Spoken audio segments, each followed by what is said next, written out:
Kesineni serial శ్వేత రాజీనామా. నాని కూతురు శ్వేత corporator పదవికి రాజీనామా చేశారు. ఆయన రాజీనామా చేశారు, తండ్రి కూతురు కూడా. అంటే ఇంకా తను చేయలేదు, తను ఢిల్లీ అపాయింట్మెంట్ అడిగాడు స్పీకర్ని. స్పీకర్ దగ్గరికి వెళ్ళి రాజీనామా చేసి ఇచ్చి రాజీనామా యాక్సెప్ట్ చేసిన వెంటనే పార్టీకి కూడా రిజైన్ చేస్తానంటున్నారు. సరే, అదేవిధంగా శ్వేత కూడా కార్పొరేటర్ పదవికి రాజీనామా లేఖ పంపించారు. తను కూడా పార్టీకి రిజైన్ చేస్తానంటున్నారు. సరే, ఇప్పుడు ఈ రెండింటి మధ్య జరుగుతున్నటువంటి అంశం ఏంటంటే, తెలుగుదేశం పార్టీ అమర్యాదగా చూసిందా కేశినేని నానిని, కేశినేని నాని తెలుగుదేశం పార్టీని అమర్యాదగా చూశారా అనేది ఇప్పుడు జరుగుతున్నటువంటి డిబేట్ గ్రూపుల్లో, సోషల్ మీడియా గ్రూపుల్లో. సరే, ఎవరు తగ్గట్టుగా వాళ్ళు వాళ్ళ రైట్స్ని వాళ్ళ దాన్ని ఇది చేసుకుంటూ వెళ్తారు. సరే, ఏదైనా కానీ దీంట్లో గమనించాల్సినటువంటి అంశం ఏంటంటే, సరే ఆయన కేశినేని నాని గారు అట్నుంచి వైసీపీ పార్టీలోకి వెళ్తారు అనేది ఒక ప్రచారం జరుగుతుంది, లేదా బీజేపీలోకి వెళ్తారని ఒక ప్రచారం జరుగుతుంది. సరే, షర్మిల దగ్గరికి అయితే వెళ్ళకపోవచ్చు. సరే, బీజేపీ దగ్గరికి వెళ్తే అదొక డిఫరెంట్ అడ్వాంటేజ్ ఆయనకి. సరే, ఆ సీటు బీజేపీకి ఇచ్చి బీజేపీ తరఫున ఆయన నిలబడితే అది డబుల్ అడ్వాంటేజ్. అలాగా కాకుండా కనుక బీజేపీ సీట్ అక్కడ ఆయనకి ఇవ్వకపోతే ఆయన ఓన్లీ బీజేపీలో వరకు ఉండిపోయినట్లు అవుతుంది. లేదు, ఆయన గెలవాలి అనేటువంటి అభిప్రాయంతో ఉన్నాడు కాబట్టి అప్పుడు వైఎస్ఆర్సీపీ పార్టీ ఆయనకు ఆప్షన్. ఇండిపెండెంట్గా పోటీ చేస్తే ఏం రావు, డిపాజిట్లు కూడా చాలా కష్టం. ఊరికి అనుకుంటారు కానీ రాజకీయాల్లో మాట్లాడతారు, కానీ వాస్తవాలు ఆయనకు కూడా తెలుసు. వైఎస్ఆర్సీపీ పార్టీలోకి వెళ్తే అందరూ చెప్పేది ఏంటంటే, ఇప్పుడు పెనం మీద ఉన్నారు, ఆయన పొయ్యిలో పడినట్టు అయింది. పెనం మీద నుంచి పొయ్యిలో పడినట్లు అయింది. ఎందుకనంటే వైఎస్ఆర్సీపీ పార్టీలో ఇప్పటి వరకు వెళ్ళినటువంటి ఎంపీలు లేదా ఉన్నటువంటి ఎమ్మెల్యేలు వాళ్ళందరూ కూడా ఎంత సిస్టమేటిక్ లైన్లో ఉండాల్సి వచ్చింది అనేది అర్థమవుతుంది. మొన్న రేవంత్ రెడ్డి గారి ఫంక్షన్కి, ఎంపీలు గెట్ టుగెదర్ ఫంక్షన్కి ఎంపీలు వెళ్ళారు. ఎంపీలు మీరు అసలు ఎట్లా వెళ్తారు, ఏమనుకుంటున్నారని చెప్పని ఒక 2-3 ఎంపీ సీట్లు కూడా చినిగిపోతున్నాయి. మీరు అసలు ఎట్లా వెళ్తారని చెప్పని ఒక 2-3 ఎంపీలని ఫైర్ మీద ఫైర్ అయిపోయారు జగన్మోహన్ రెడ్డి గారు. ఏది, ఎంపీలు రేవంత్ రెడ్డి గారు పిలిచిన డిన్నర్కి వెళ్ళినందుకు, భోజనానికి వెళ్ళినందుకు. మరి అదే కేశినేని నాని గారు పార్టీలో ఉండి మొన్న జగన్మోహన్ రావు గారి దానికి వెళ్ళారు. అంతకుముందు మైలవరం వెళ్ళారు. అంతకుముందు వాళ్ళు బాగున్నారు, వీళ్ళెవరో అని చెప్పిన వాళ్ళని పొగిడారు. సరే, ఇప్పుడు అభివృద్ధి కార్యక్రమాలకు వెళ్ళడంలో తప్పులేదు, ఇంకోటి చేయడంలో తప్పులేదు. ఇవన్నీ రాజకీయాల్లో దిగజారిపోయిన రాజకీయాలు మనకు ఇబ్బందిగా అనిపిస్తుందేమో, కానీ జనానికి అసలు అలా చేయటమే మంచి పద్ధతి. కానీ చంద్రబాబు నాయుడు గారు ఏంటిది అని కూడా అడగల. అవును, మీరు అడగపోయి జగన్మోహన్ రావు సూపర్ తోపు అని చెప్తున్నారు. మరి మనం అక్కడ పార్టీ సంబంధించినటువంటి మరి క్యాండిడేట్ ఉన్నారు, అమ్మాయి పరిస్థితి ఏంటి, సౌమ్య, తంగిరాల సౌమ్య ఎవరు, అవును, మరి ఏంటి అనేది కూడా ఆయన అడగల. అంటే ఇక్కడ అందుకే పెనం మీద నుంచి పొయ్యిలో పడ్డట్టు అయింది. మరి ప్రస్తుతం ఎవరైతే రాజకీయపరమైనటువంటి వారికి ఒక గైడ్ చేస్తున్నారో లేదా ఒక ఆలోచనలు పంచుకుంటున్నారో తెలియదు, కానీ ఆయన వేగం అది ఆయనకే ఎక్కువ నష్టం చేయబోతుందేమో. సరే, దాంట్లో చంద్రబాబు నాయుడు గారి ఒక 20% తప్పులుంటే కేశినేని నాని గారి 80% తప్పులు ఉంటాయి. అదొక్కటి వరకు ఎందుకు చెప్పొచ్చు అని అంటే, చంద్రబాబు నాయుడు గారి వైఖరి ఆయన ఎవరిని కూడా అంటే ఇబ్బంది పెట్టే వ్యవహారంగా ఉండదు. ఇప్పుడు మనం ఢిల్లీలో ఒక సందర్భంలో ఆయనకు బొకే ఇవ్వాలనుకున్నప్పుడు కేశినేని నాని గారికి చేతి ఇవ్వకపోతే ఆయన రిజెక్ట్ చేశాడు ఇవ్వటానికి. సరే, దానికి ఏదో నేను ఎవరికి నెట్టాను అని అన్నా, ఇంకోటన్నా. అదే కనుక జగన్మోహన్ రెడ్డి గారి దగ్గర జరిగితే రెండోసారి అక్కడ ఎంట్రీ కూడా ఉండదు. అలాంటివి గతంలో అనేక వ్యాఖ్యలు కావచ్చు, అనేక సందర్భాలు కావచ్చు, ఇంకోటి కావచ్చు, ఇవన్నీ జరిగినా కానీ ఎక్కడ ఆయన చంద్రబాబు నాయుడు గారు ప్రత్యక్షంగా ఆయన నోటి వెంట నుంచి ఆయన నాని గారి పైన విమర్శలు దాడి చేయలే. కానీ నాని గారు పరోక్షంగా ప్రత్యక్షంగా కొన్ని కామెంట్స్ చేసి ఉన్నారు. అందుకనే ఒక 20 లేదా 80 లేదంటే ఇంకొక 10% 30% కలపొచ్చామో కానీ చంద్రబాబు నాయుడు గారిది ఇది 70% కలపటానికి లేదు. 70% అది నాని గారి వైఖరే ఎక్కువ కారణాలుగా ఉంటాయి. సరే చంద్రబాబు నాయుడు గారు పిలిచి నన్ను మాట్లాడొచ్చుగా అని అంటే చంద్రబాబు నాయుడు గారి దగ్గరికి వెళ్ళి వీరైనా మాట్లాడవచ్చు కదా. సరే మాట్లాడేటువంటి సందర్భంలో ఉండేటువంటి భాష ముఖ్యం కదా. అక్కడ ఉండేటువంటి సందర్భంలో జరగాల్సినటువంటి చర్చల్లో అది ఆయనకు కూడా ఎమికబుల్గా ఉండాలి కదా, అది పార్టీకి ఎమికబుల్గా ఉండాలి కదా. ఇలాంటివి చాలా అంశాలు చర్చకు వస్తాయి. అటువైపు నుంచి చూసినప్పుడు ఆయన రైట్ అవ్వచ్చు, ఇటువైపు నుంచి చూసినప్పుడు ఈయన రైట్ అవ్వచ్చు, ఎవరిదైనా రైట్ కావచ్చు. సరే మొత్తానికి శ్వేత కూడా తను కార్పొరేటర్గా రిజైన్ చేసింది కాబట్టి తనకు కూడా ఎమ్మెల్యే సీట్ రావచ్చు వైసీపీ పార్టీ నుంచి, లేదంటే బీజేపీ నుంచి ఒక ఎమ్మెల్యే ఒక ఎంపీ 2 స్థానాలు కూడా వచ్చేటువంటి అవకాశం ఉంది. ఒక బంపర్ ఆఫర్ కూడా అటువైపు నుంచి అవకాశం వచ్చేటువంటి అవకాశాలు ఉన్నాయి.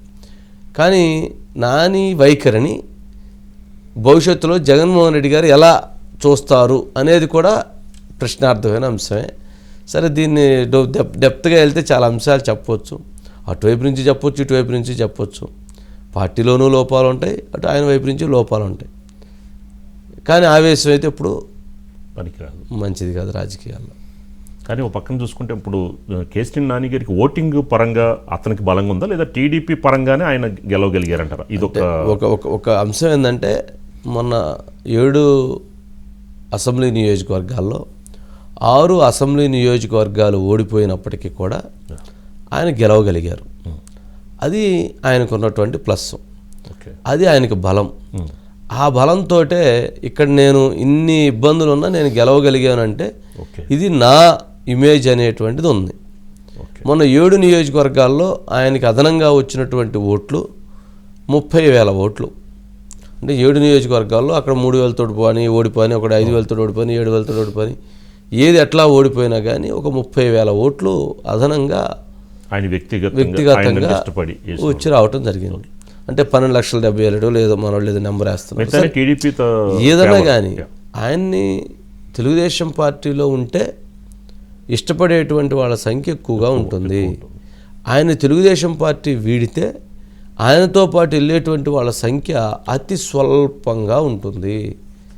ఎందుకు అనంటే అది తెలుగుదేశం పార్టీకి అక్కడ ఉన్నటువంటి బలం.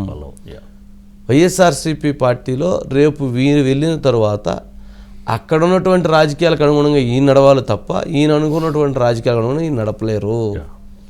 అదే ఇక్కడైతే చంద్రబాబు నాయుడు గారు వద్దన్నా ఇంకొకరు వద్దన్నా ఈయన అనుకున్నటువంటి రాజకీయాలు ఈయన నడపగలిగారు. ఇవన్నీ కూడా చాలా లోతుగా గమనించాల్సిన అంశాలు. సరే ఎప్పుడు కూడా మంచి చేదుగా ఉంటుంది, మంచి ఎప్పుడు చేదుగా ఉంటుంది. చెడుగా ఉన్న మాట కూడా తీయగా చెబితే అది తృప్తిగా ఉంటుంది. ప్రస్తుతం ఆ మాట ఎలా ఉంది అనేది వారికి ఉన్నటువంటి రాజకీయ అనుభవం, వారికి ఉన్నటువంటి వయసు, వారు ఆలోచించుకోగలుగుతారు. దాన్ని చాలా చూసి వచ్చారు కాబట్టి శ్వేత మాట్లాడింది బయట ఒకసారి ప్లే చేయండి. గత సంవత్సరంన్నర కాలం నుండి లేని ప్రోటోకాల్, గత సంవత్సరంన్నర కాలం నుండి ఇవ్వని రెస్పెక్టు, గత సంవత్సరంన్నర కాలం నుండి ప్రోగ్రాంలకు పిలవకుండా ఫోటోలు తీసేసి అన్ని రకాలుగా ఇబ్బంది పెట్టి సడన్గా ఇప్పుడు ఒక ఇష్యూ వచ్చిన తర్వాత ఒక కుర్చీ వేసి దాన్ని జూమ్ చేసి చూపిస్తే అంటే ఏంటండి అర్థం? ఒకసారి ఆలోచించుకోవాలి అందరూ కూడా. లేదు, ఆలపాటి రాజా గారిని, రఘురామ్ గారిని, అలాగే కొనకల నారాయణ గారిని ప్రత్యేకంగా పంపించి 3 విషయాలు చెప్పారండి. ఒకటి ఏంటంటే ఈ కార్యక్రమానికి ఇన్ఛార్జ్ని వేరే వాళ్ళని నియమిస్తున్నామని. రెండోది నారా లోకేష్ గారు అసలు నాని అన్నకి ఈ ప్రోగ్రాంతో ఏంటి సంబంధం, ఎందుకు జోక్యం చేసుకుంటున్నారు అని అడిగారు. అంటే ఒక సిట్టింగ్ ఎంపీని ఆయన కాన్స్టిట్యున్సీలో పార్టీ ప్రోగ్రాం జరుగుతుంటే ఆయనకి ఏంటి సంబంధం అని ఎలా అడుగుతారండి? అలాగే మూడోది ఈ పొజిషన్ కోసం వేరే వాళ్ళని వెతుకుతున్నారు, అందుకని మీరు కొంచెం సైలెంట్ అవ్వాలి అనేది కూడా జరిగింది. సో ఇవన్నీ కూడా ఏంటంటే అండి మీకు తెలిసిన ఈ స్ట్రాటజీస్ అన్నీ మీరు ఎప్పటి నుంచో చూస్తున్నారు. సో ఇవన్నీ కూడా మీరు కన్సిడరేషన్లో తీసుకోవాలి. గాంధీ ఉన్నారండి. Gandhi good evening. Good evening. Good evening. ఏంటి ఇప్పుడు మరి శ్వేత ఎంపీగా వేరే వాళ్ళని చూస్తున్నారు కాబట్టి మీరు సైలెంట్ అవ్వాలి అనేటువంటిది. మరి కేసీఆర్ నాని గారు స్వయంగా చెప్పారు కదా చంద్రబాబు నాయుడు గారి దగ్గరికి వెళ్ళి నేను కంటెస్ట్ చేయడానికి ఇబ్బందిగా ఉంది, నేను ఆర్థిక పరిస్థితి తట్టుకునే పరిస్థితి కాదు అని చెప్పి వారే ఈసారి ఎవరన్నా చూసుకోండి అని చెప్పారు కదా, చెప్పలేదా? అంటే 2019కి ముందు 2019 ఎన్నికలకు ముందు ఒకసారి ఒక 6 నెలల ముందు ఆయన వెళ్ళి నా దగ్గర ఆర్థికంగా నేను ప్రస్తుతం దాన్ని బేర్ చేయలేనండి, మరి మీరు సీట్ ఇస్తే నేను గెలుస్తాను, లేకపోతే కనుక డబ్బులు ఏమైనా సీట్ ఇవ్వకపోతే మాత్రం నేను ఏం చేయాలని చెప్పి ఆయన చెప్పుకున్నారు. అయితే చంద్రబాబు గారు ఆయన మాట మీద సీట్ ఇవ్వడం జరిగింది, గెలిచారు. ఈసారి వచ్చేటప్పటికి ఏంటంటే ఫైనాన్షియల్ గా ప్రతి ఎమ్మెల్యే శాసనసభ నియోజకవర్గం కానీ పార్లమెంట్ నియోజకవర్గం కానీ మొత్తం అంతా డబ్బులతోనే ముడిపడేటువంటి పరిస్థితి ఇప్పుడు వచ్చేసింది. ఈసారికి 2019లో ఉంది, కానీ ఈసారి ఇంకా ఎక్కువైపోయి డబ్బుల మీదే అసలు ఎన్నికలు చేయాలనేటువంటి పరిస్థితి వచ్చింది. అయితే ఆ పరిస్థితుల్లో ఆయన ముందు నుంచి చెప్పేది ఏంటంటే కేసీఆర్ నాని గారు ఎంపీగా సక్సెస్ అయ్యారు, కానీ పార్టీ పరంగా కొంత గ్యాప్లు ఉన్నాయి, కొన్ని గ్యాప్లు ఉన్నాయి, పార్టీలో ఉన్నటువంటి కొంతమంది వ్యక్తులతో ఆయన పొసగదు, ఆయనకి వాళ్ళు వేరే వేరే వర్గాలుగా ఉండి పార్టీలో కేడర్ గందరగోళం గురవుతున్నారు. అట్లాగే అని చెప్పి దాదాపు 2 ఏళ్ల నుంచి కూడా కేసీఆర్ నాని సోదరుడు కేసీఆర్ చిన్ని గారు టీడీపీలోకి రావడం, టీడీపీకి సంబంధించిన ప్రతి కార్యక్రమంలో కూడా ఆయన భుజానేసుకుని కార్యక్రమాలు చేయటం. అంటే 2022 మహానాడు దగ్గర నుంచి చూస్తే 2022 మహానాడు, 2023 మహానాడు, ఇట్లా వరుసనే అన్నింటిలో కూడా పై చేయగానే చేస్తూ వచ్చారు. అయితే ఏంటంటే చివరికి అసలు సీట్ ఇస్తారో లేదో అయితే ఆయనకైతే హామీ అయితే ఇవ్వలేదు, ఈయన సీటు కుదరదని చెప్పి ఈయన కూడా చెప్పలేదు. అలా ఉన్న సందర్భంలో ఇప్పుడు ప్రస్తుతం ఈ సీటు గురించి చివరికి దాదాపు ఇంకా 2-3 నెలలకు వచ్చేటప్పటికి ఇటీవల తిరువూరులో జరిగినటువంటి ఒక మీటింగ్ లో నాని వర్గీయులు చిన్ని వర్గీయుల మీద దాడి చేయడం అనేది కూడా ఒక కార్యక్రమం జరిగింది. అక్కడ కార్యక్రమంలో వీళ్ళు వాళ్ళ మీదకి వెళ్తాం, వాళ్ళు కూడా మరి వాళ్ళు ప్రతిఘటించారు, కానీ వాళ్ళైతే వీళ్ళ మీద దాడి చేయలేదు. ఆ సందర్భంలో కొద్ది పార్టీ దీన్ని విషయాన్ని సీరియస్ గా తీసుకుని ఇట్లయితే కనుక పార్టీ ఎలాగని చెప్పి ఒక 2 సీనియర్ నేతలని నాని గారి దగ్గర పంపించి ఈ 7వ తేదీన జరిగే రా కదిలిరా ప్రోగ్రామ్ మీరు పట్టించుకోవద్దు, మీరు దూరంగా ఉండండి, అసలు ఎంపీ సీట్ కూడా వేరే వాళ్ళకి ఇస్తున్నారు, మీకు ఇవ్వట్లేదని చెప్పి ఒక రాయబారం లాగా వాళ్ళు చెప్పడం జరిగింది. సో దాన్నే నాని గారు చాలా సీరియస్ గా తీసుకుని వస్తే చంద్రబాబు గారు నాకు పిలిపించి ఇలా ఉంది పరిస్థితి, ఇలా చేస్తామని చెప్తే కనుక వేరే రకంగా ఉండేది. అలాగే వేరే మనుషులను పంపించి నువ్వు పనికిరావు, నువ్వు మాకు వద్దు అనేటువంటి సంకేతాలు వచ్చే విధంగా మాకు చెప్పినప్పుడు మేము ఎందుకు పార్టీలో ఉండాలనేది ఆయన ప్రశ్న. ఈ రోజు శ్వేత కూడా అదే విషయం మాట్లాడింది, మేము పార్టీ మమ్మల్ని వద్దు అనుకున్నప్పుడు మేము ఎందుకు పార్టీలో ఉండాలి, మేము ఎందుకు పార్టీ కోసం చేయాలి, నేను అక్కడ టాటా ట్రస్ట్ లో ఉద్యోగం వదులుకుని ఇక్కడికి వచ్చే కారణం ప్రకటించినప్పుడు కూడా నాకు సంబంధించి దాదాపుగా ఒక 20 మంది కార్పొరేటర్లు మా తరఫున మా అభ్యర్థులుగా పోటీ చేస్తే వాళ్ళందరినీ కూడా ఒక వర్గం ఓడించినా కూడా వాళ్ళ మీద చర్యలు తీసుకోలేదు. కనీసం సంజయ్ కూడా అడగని పరిస్థితి పార్టీలో ఉన్నప్పుడు ఇంకా దేనికి చేయాలి, అందరూ వాళ్ళ రాజకీయ భవిష్యత్తు ఏమవుతుంది, వీళ్ళు ఖర్చు పెట్టిన డబ్బులు ఏమవుతాయి. సో ఏంటంటే పార్టీ అయితే మాత్రం మమ్మల్ని ఏదో కొద్దిగా దూరం పెడుతుందనేటువంటి భావన మాలో ఉంది. అప్పటి నుంచి అయినా కూడా మేము ఇన్ని అవమానాలు ఎదురవుతున్నాం, కానీ పార్టీ కోసం పార్టీ తరఫున గెలిచాం కాబట్టి అలాగే ఉన్నాము. కానీ ఈ రోజు పరిస్థితి చూస్తే కనుక అంటే ప్రాధాన్యత అనేది మాకు ప్రాధాన్యత లేకుండా చేస్తున్నారనేటువంటి ఆవేదన వ్యక్తం చేయడం జరిగింది. రాబోయే కాలంలో మరి అభిమానులు పార్టీ నాయకులు వాళ్ళందరూ ఉన్నారు, వాళ్ళు చెప్పిన దాని ప్రకారం మేము ముందుకు పోతామని చెప్పింది, కానీ వేరే పార్టీలో చేరతామని కానీ లేకపోతే ఇక్కడ కాంటాక్ట్ చేస్తామని చెప్పి మాత్రం అవైతే చెప్పలేదు. అయితే కేసీఆర్ నాని గారు సీరియల్ లాగా ప్రతిరోజు మార్నింగ్ 5 o'clockకి ఒక ఫేస్బుక్ లో పోస్ట్ పెట్టడం, దాన్ని ఆ రోజంతా కూడా దాన్ని ఐటమ్ అది కాదు. మరి మూడోసారి ఎంపీగా గెలుస్తారు అని అంటే, మూడోసారి నిలబడతారు, మూడోసారి గెలుస్తారు అని అంటే హ్యాట్రిక్ కొడతారు అని చెబితే మరి ఏంటి అర్థం? అంటే ఏ పార్టీ నుంచి వెళ్ళి హ్యాట్రిక్ కొడతారు, ఏ పార్టీలో గెలుస్తారు? ఏ పార్టీ నుంచి అంటే పార్టీ అనేది ఇంకా మనం ఖచ్చితంగా చెప్పలేం, కానీ ఇండిపెండెంట్ గా గెలుస్తారా?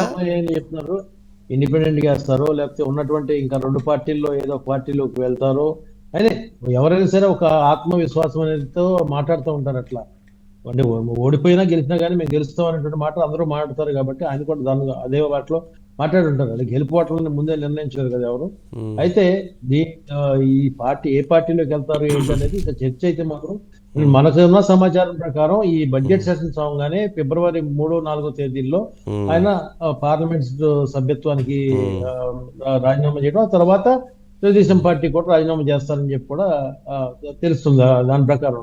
అప్పటి వరకు కూడా ఈ సీరియల్స్ అన్ని కూడా నడుస్తూ ఉంటాయి, రోజుకోటి ఏదో ఒక ఇష్యూ. అసెంబ్లీ నియోజకవర్గాల నుంచి కొంతమంది రాజీనామాలు చేయడం, ఏదో కొంత దాన్ని ఆ ఇష్యూని అయితే లైవ్ లో పెట్టే ప్రయత్నం అయితే చేస్తున్నారు ఇప్పుడు. సరే రైట్, మొత్తానికి రోజు లైవ్లో ఉండటం అయితే అవసరం, రోజు మీడియా అటెన్షన్ అవసరం, రోజు పబ్లిక్కి కావాల్సినటువంటి ఇన్ఫర్మేషన్ అవసరం. సరే రైట్.